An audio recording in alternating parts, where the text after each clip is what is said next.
আমার আজকের আলোচ্য বিষয় পৌষ্টিকতন্ত্রের একটি পৌষ্টিক গ্রন্থি যকৃৎ। যকৃৎ হলো মানবদেহের বৃহত্তম পৌষ্টিক গ্রন্থি। এর ওজন প্রায় 1.5 কেজির মতো। বোঝা গেল?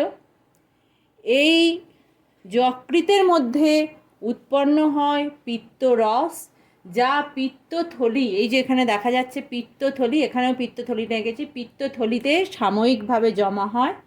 তারপর পিত্ত নালী পথে এই যে অগ্নাশয় আছে, অগ্নাশয়ের যে নালী আছে তার সঙ্গে মিলিত হয়ে এখানে একটা অ্যাম্পুলা তৈরি করে এখানে ক্ষুদ্রান্তের ডিওডেনামে সেই পিত্তরসটা নিত হয়। এটা তাহলে কি? এটা হচ্ছে ডিওডেনাম।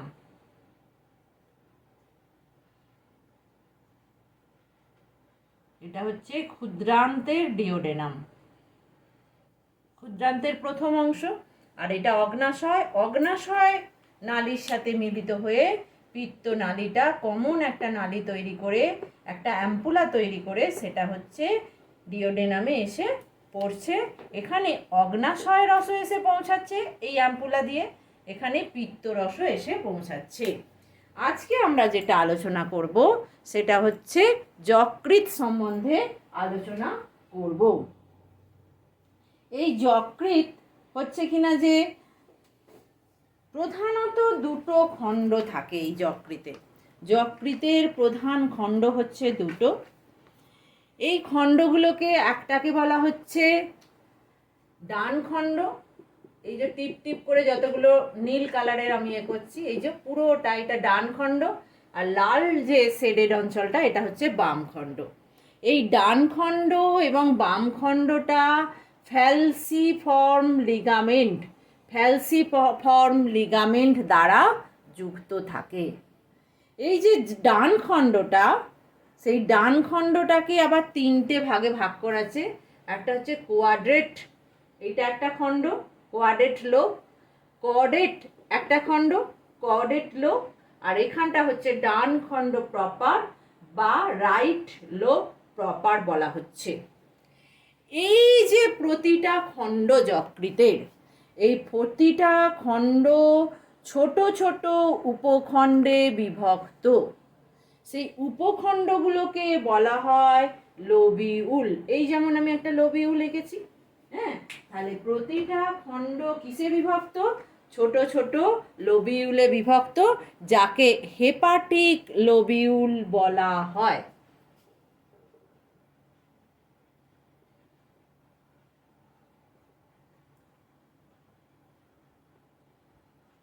হেপাটিক লোবিউল বলা হয়। ঠিক আছে, তাহলে এটা আমি একটা হেপাটিক লোবিউল এঁকেছি। এই যে হেপাটিক লোবিউল, এই হেপাটিক লোবিউলের মধ্যে দেখা যাচ্ছে এটা হেপাটিক লোবিউল। এই যে এইগুলো স্পোকের মতো সারিতে বিন্যস্ত হচ্ছে যকৃৎ কোষ বা হেপাটিক কোষ। এইগুলো তাহলে কি? এগুলো হচ্ছে যকৃৎ কোষ, যকৃৎ কোষের সারি। এই সারিগুলো কিসের মতো? স্পোকের মতো করে বিন্যস্ত থাকে। বুঝা গেলে? অবস্থান করে। হ্যাঁ, এই তাহলে এই যে যকৃৎ কোষ এই লোবিউলগুলোতে থাকে, সেখানে দেখা যাচ্ছে এই যে সবুজ রঙের অংশটা, এটা হচ্ছে বাইল ডাক।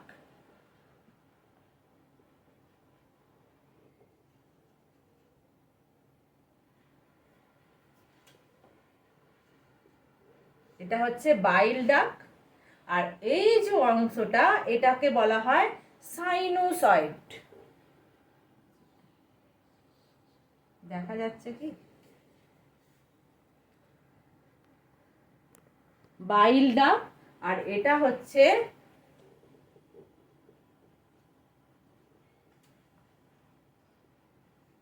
সাইনোসয়েড। এই যে সাইনোসয়েডগুলো, এখানে ব্লাড থাকে সাইনোসয়েডের মধ্যে, এবং এখানে কুফার সেল থাকে। কুফার সেল একটা হচ্ছে one type of phagocytic cell, এটা হচ্ছে জীবাণু ধ্বংস করে। এবং এই যে লোবিউলটার কেন্দ্রে থাকে একটা সেন্ট্রাল ভেন। এটা হচ্ছে হেপাটিক যে ভেন আছে, হেপাটিক ভেনের ব্রাঞ্চ হচ্ছে এই সেন্ট্রাল ভেন, প্রত্যেকটা লোবিউলের কেন্দ্রে থাকে। বোঝা গেল? আর এখানে এই যে অংশগুলো দেখা যাচ্ছে, এটা সবুজ রঙের একটা, নীল রঙের একটা, লাল রঙের একটা। একটা হচ্ছে আটারি, লালটা, এটা হচ্ছে নীলটা হচ্ছে ভেন, আর সবুজটা হচ্ছে বাইল ডাক, হ্যাঁ, পিত্তনালী। তাহলে এই গেল লিভার বা যকৃতের মোটামুটি গঠন। বোঝা গেল? এর পরে আমরা যেটা আলোচনা করব সেটা হচ্ছে যকৃতের কাজ কি। যকৃতের কাজ সম্বন্ধে বলার আগে যকৃতের যে নালীসমূহ এখানে অবস্থিত সেগুলো আরেকটু বলবো। যে আমরা তো এখানে দেখেছিলাম বাইল ডাক বা পিত্তনালীর কথা, সাইনোসয়েডের কথা। এই যে বাম এবং ডান খণ্ড থেকে, বাম এবং ডান খণ্ড থেকে, বাম খণ্ড থেকে এই যে দেখা যাচ্ছে এখানে চিত্রে, এই যে এইখানটা আমি এখানটা দেখিয়েছি, এই যে বাম খণ্ড থেকে বাম যকৃত নালী বা হেপাটিক ডাক, আর ডান খণ্ড থেকে ডান যকৃত নালী বা রাইট হেপাটিক ডাক উৎপন্ন হয়েছে। এই দুটো ডাক, এটা হচ্ছে যেমন এটা হচ্ছে রাইট হেপাটিক ডাক, এটা হচ্ছে লেফট হেপাটিক ডাক, দুটো মিলিত হয়েছে। মিলিত হয়ে কি তৈরি করেছে? কমন হেপাটিক ডাক তৈরি করেছে। এবং এই যে পিত্ত, এইটা পিত্তথলি, পিত্তথলি থেকে যে নালী তৈরি করেছে সেটা হচ্ছে সিস্টিক ডাক। এই কমন হেপাটিক ডাক এবং সিস্টিক ডাক মিলিত হয়ে তৈরি করেছে পিত্তনালী বা বাইল ডাক। বোঝা গেল? তাহলে ডান খণ্ড থেকে রাইট হেপাটিক ডাক বা ডান হেপাটিক ডাক বা ডান যকৃত নালী, বাম খণ্ড থেকে বাম যকৃত নালী বা লেফট হেপাটিক ডাক উৎপন্ন হয়েছে। দুটো মিলিত হয়ে তৈরি করেছে কমন হেপাটিক ডাক। এবং পিত্তাশয় থেকে যে ডাক তৈরি হয়েছে, যে নালীটা বেরিয়েছে পিত্তাশয় থেকে, সেটাকে বলা হচ্ছে সিস্টিক ডাক। সিস্টিক ডাকটের সঙ্গে মিলিত হয়ে তৈরি করেছে পিত্তনালী। এই পিত্তনালীটা অগ্নাশয় এসে অগ্নাশয় নালীর সঙ্গে মিলিত হয়ে একটা অ্যাম্পুলা তৈরি করেছে, যেটাকে বলা হচ্ছে হেপাটোপ্যাঙ্ক্রিয়াটিক অ্যাম্পুলা। এই অ্যাম্পুলাটা ডিওডেনামে এসে নিত হয়েছে। এই ডিওডেনামে যে ছিদ্রটা, সেটাই যে স্ফিংটার আছে, সেটাকে বলা হচ্ছে ওডি স্ফিংটার। আর এবং এই পিত্তনালীটা এই অগ্নাশয় নালীর সঙ্গে মিলিত হবার আগে এখানে একটা স্ফিংটার আছে, সেই স্ফিংটারটাকে বলা হচ্ছে বাইডেন স্ফিংটার। বোঝা গেল? এরপর আমরা দেখব যে যকৃতের বিভিন্ন কার্যাবলী।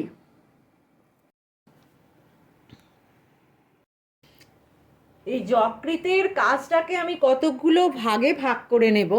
একটা হচ্ছে রক্ত সংক্রান্ত কাজ।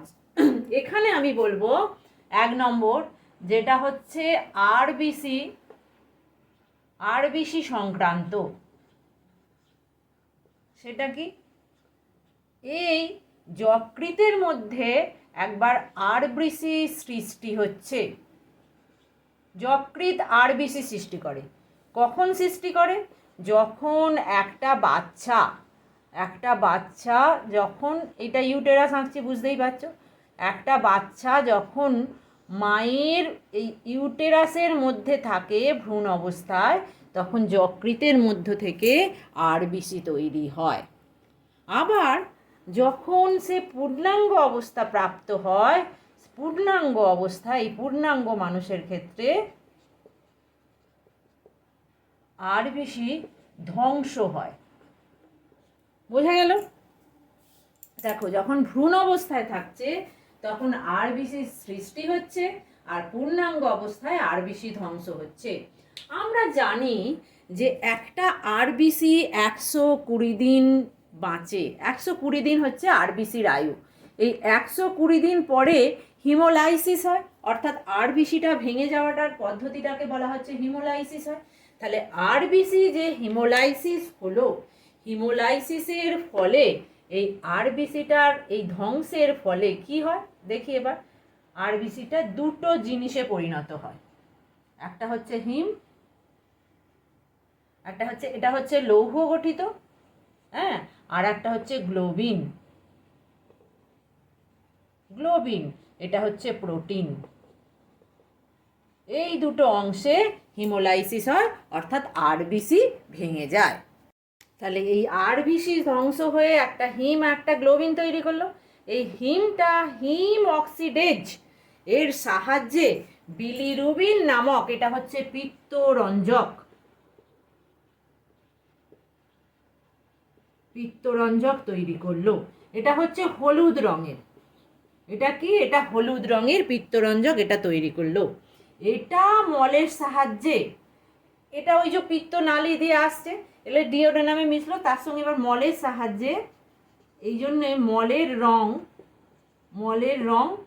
এই জন্যে হলুদ হয়, এর জন্য মলের সাহায্যে বাইরে বেরিয়ে যায়, এর জন্য মলের রংটা কি হয়ে যায়, হলুদ হয়। এরপরে দেখা যায় যে বিলিরুবিন থেকে তৈরি হচ্ছে আর একটা পিত্তরঞ্জক, বিলিভার্ডিন।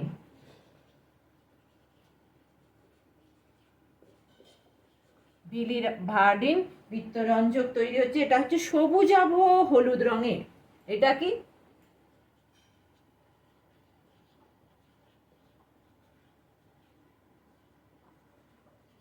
এই সবুজাভ হলুদ রঙের বিলিভার্ডিন পিত্তরঞ্জক তৈরি হলো। তাহলে যকৃতের মধ্যে দুটো পিত্তরঞ্জক তৈরি হলো, একটা বিলিরুবিন আর একটা হচ্ছে বিলিভার্ডিন। বোঝা গেল? এই যে বিলিরুবিনটা যখন মলের সঙ্গে বেরিয়ে যাচ্ছে, হ্যাঁ, ক্ষুদ্রান্তে প্রথমে আসছে, তারপরে মলের সঙ্গে বেরিয়ে যাচ্ছে, এইটা আবার রক্তে মিশে এই যে কিডনি দিয়ে যখন আমাদের মূত্র তৈরি হচ্ছে, এই মূত্রের সাহায্যে যখন এটা বেরিয়ে যাচ্ছে, তখন সেটাকে বলা হচ্ছে ইউরোবিলিনোজেন। মূত্রের সাহায্যে যখন এটা বেরোচ্ছে, তখন কিডনিতে আসছে, এসে মূত্রের সাহায্যে যখন বেরোচ্ছে, তখন বলা হচ্ছে ওটাকে ইউরোবিলিনোজেন। তাহলে রক্ত সম্বন্ধীয় কাজেতে তুমি দেখো, আরবিসি সম্বন্ধীয় কাজেতে তুমি কি দেখলে, আরবিসি ভ্রূণ অবস্থায় সৃষ্টি হচ্ছে, পূর্ণাঙ্গ অবস্থায় ধ্বংস হচ্ছে, যার ফলে দেখো পিত্তরঞ্জক তৈরি হচ্ছে, এবং মলমূত্রের রঙের জন্য এইটা দায়ী। বোঝা গেল এটা? তাছাড়া এরপরে আর কি কাজ করে দেখব, এরপরে দেখব কিছু প্রোটিন তৈরি হয় এই যকৃতের মধ্যে, যাতে রক্ত সম্বন্ধীয় কাজের মধ্যেই যেটা পড়ে। যকৃতের মধ্যে প্রথম্বিন ও ফাইব্রিনোজেন প্রোটিন তৈরি হয়।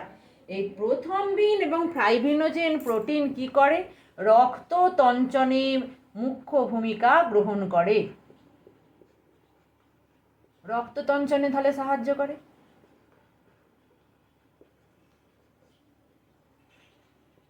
বোঝা গেল? এটা 2 নম্বর কাজ, আমি রক্ত সংক্রান্ত 2 নম্বর কাজ আমি বলতে পারি।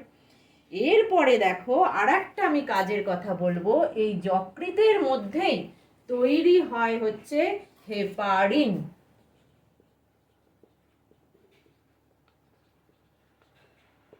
এই হেপারিন কি করে, এটা রক্ত তঞ্চন রোধ করে।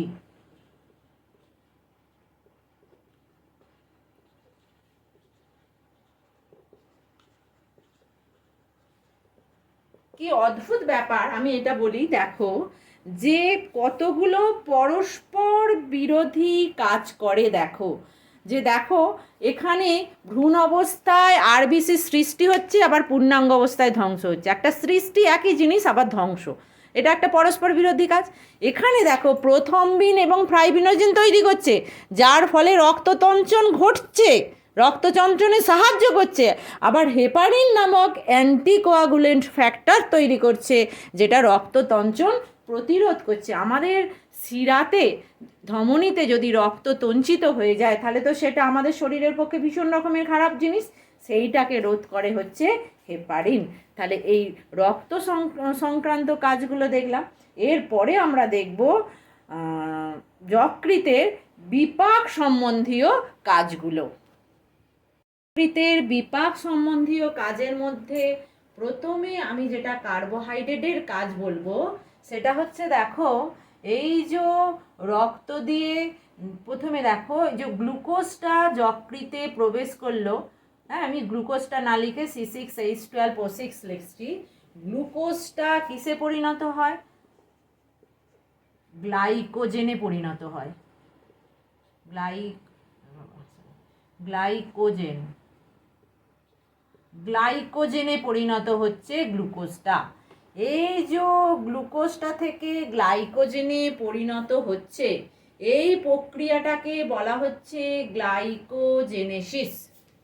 এটা তাহলে কি? গ্লাইকোজেনেসিস।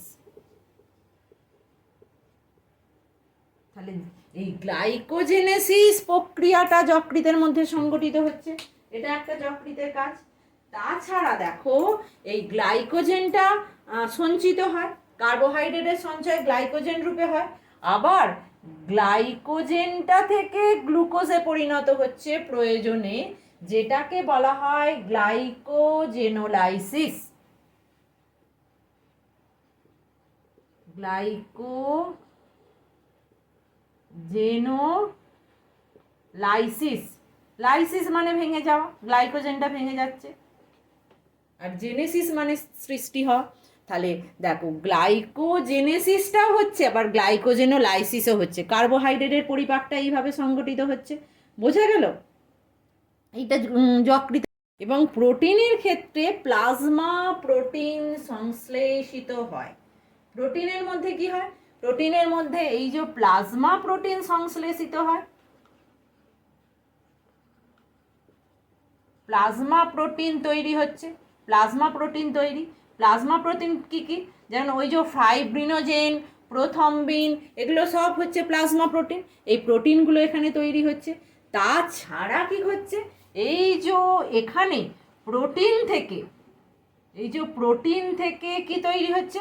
প্রোটিন থেকে কার্বোহাইড্রেট বা গ্লুকোজে তৈরি হচ্ছে। গ্লুকোজটা লিখছি না, C6H12O6 তৈরি হচ্ছে। এই যে প্রোটিন থেকে গ্লুকোজ তৈরি হওয়া, এইটাকে বলা হয় নিও গ্লুকো। এই যে প্রোটিন মানে হচ্ছে প্রোটিন থেকে এই যে গ্লুকোজ তৈরি হওয়া, এটা হচ্ছে নিও গ্লুকোজেনেসিস।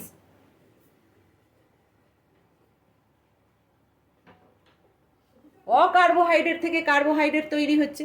বোঝা গেল? এই প্রক্রিয়াটাও এইখানে সংগঠিত হয়।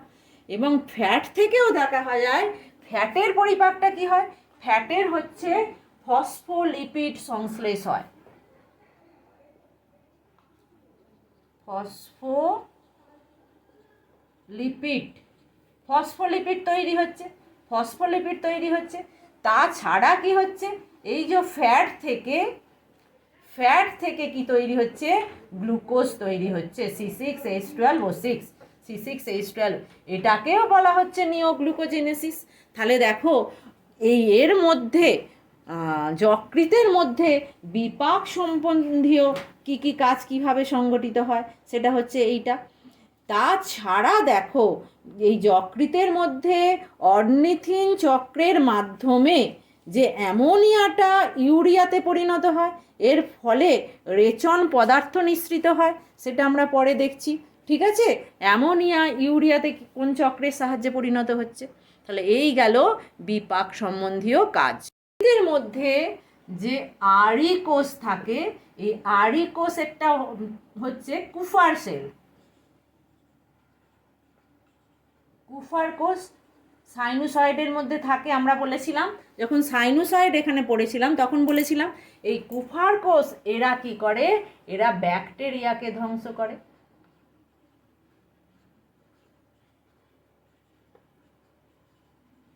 ব্যাকটেরিয়াকে ধ্বংস করে, এটাও যকৃতের একটা উল্লেখযোগ্য কাজ। তাছাড়া আর কি কাজের কথা বলতে পারি? আর একটা কাজের কথা বলছি, এই যকৃতের মধ্যে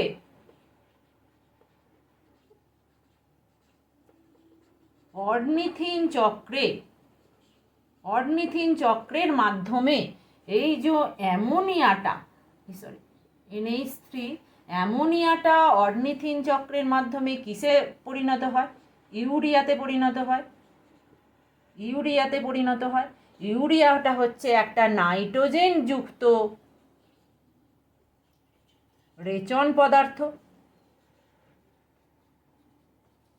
এই নাইট্রোজেন যুক্ত রেচন পদার্থটা, ইউরিয়াটা, তারপরে মূত্রের মাধ্যমে দেহের বাইরে বেরিয়ে যায়।